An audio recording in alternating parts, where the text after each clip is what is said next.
Hey people, what's up? It's Jameel. And I want to talk about some of my stories about gang stalking. These are funny stories of things that have happened to me. And one of them is funny because one of them involves my uncle-in-law. And I've been knowing him for years. And he was gang stalking me with the lights on, right, on his car. And I was going over his house, and I was sitting in front of his house, and he would wear these big ass fucking glasses, and he would drive by with his lights on the car. And then I went and saw a cousin of mine, but the cousin isn't my cousin-in-law. The cousin is my actual biological cousin. And I went and saw a cousin of mine. He's older than me. My cousin was telling me, he was like, "Yeah, I saw him the other day, and he came over the house with big ass glasses on." And I said, "Glasses?" And I said, "Yeah." And then he got this lump on his face out of nowhere. And so I'm like, "God damn, what the fuck happened to you? You got a lump on your face?" And he was saying it was a dental problem. And then he just went crazy. This was like a few weeks ago, and he was on the porch. Listen, this is serious. This is real. He was on the porch at 3 a.m, and he was naked, and he was calling his niece, and his niece is like 30 something, but he was calling her, and he's like, "Bitch, where the fuck are you at? I'm ready to go right now. Where the fuck are you at?" And she didn't know what he was talking about. Like he was naked on the porch, and he's all like, "Bitch, I'm ready to go. Where the fuck are you at?" And he was like everybody was like, "Damn, he's losing his mind."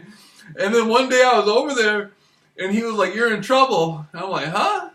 And he's like, "Man, you're in trouble." I'm like, "What are you talking about?" And he's like, "Oh, okay, you'll see." And I'm like, "What?" But he was talking about the program. That was his way of telling me. And then he said, "No, I'm just joking." But he wasn't joking. That's what he was telling me. Then he started doing some tripped out stuff. He started calling the police on his people. He called the police on his grandson for no reason. And so everybody else is trying to make sense out of it. And I don't know if he was already, I don't know what happened. I don't know if him doing the gang stalking stuff made him lose his mind or something like that. Because I'm like, what the fuck? And so he ends up dying, right? And so I go to his funeral. And do you know, at the funeral they had the preacher in on it? The preacher would be sitting there talking and stuff, and the preacher would turn for a second and then put on some sunglasses and then look at me like this with the sunglasses. And then I'm sitting there in the middle of the funeral getting gang stalked by the preacher. And I'm like, damn. And then after that, they put the lights on the hearse. We went to the cemetery and they had the lights on the hearse. And I'm just like, man, this is fucking paranormal. It's really not funny, but it is funny though. We pulled into the cemetery and the hearse was empty and they had lights on the hearse. And I'm like, this is fucking some paranormal shit. This is fucking, this is like some Nightmare on Elm Street shit right here. And so, I'm sitting there, and there's people at the funeral, looking at me with sunglasses and shit. And it was just I just started laughing. I was just like, this is crazy. And so, that's one story. And then, that same day, his nephew got killed. Right after the funeral, his nephew, I don't even remember his name. He was like 17. We called him Big Daddy. And they said, "Big Daddy's dead. Big Daddy got shot." I was just like, damn. He's dead? They're like, yeah. And so, but he didn't go to the funeral. Had he been at the funeral, it might have saved his life. And so I'm thinking, I'm like, damn, he told me you're gonna see how bad it's gonna get. And I was like, damn. The gang stalking program is crazy. Then his brother ended up getting shot in the leg in a robbery, which happened last night. And so I'm like, damn.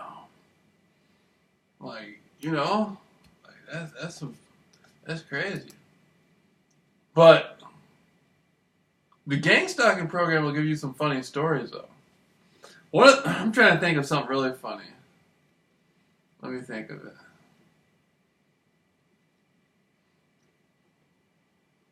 I'm trying to think. I'm trying to think of something. Hold on.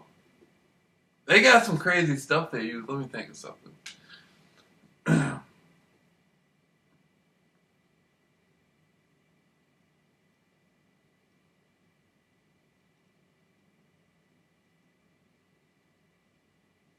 One of the thing. Okay, one of the things they do is they use airplanes by where I live, and I'll be walking on the street, and they'll have an airplane just pull off and take off, and it makes you think like, damn, they're paying all that money for fuel just to do that. Like the gang stalking program is pretty fucking intense. They would do all that for an airplane. Like it's just funny though. I'm working on a book right now, and I'm talking to a friend of mine, and he's going through it too, and we're both like laughing about it. And I'm like thinking of a book.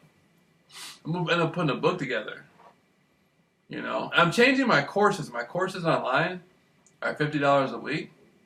I'm gonna start putting it up to like $50 an hour because I give too much help for that for that. So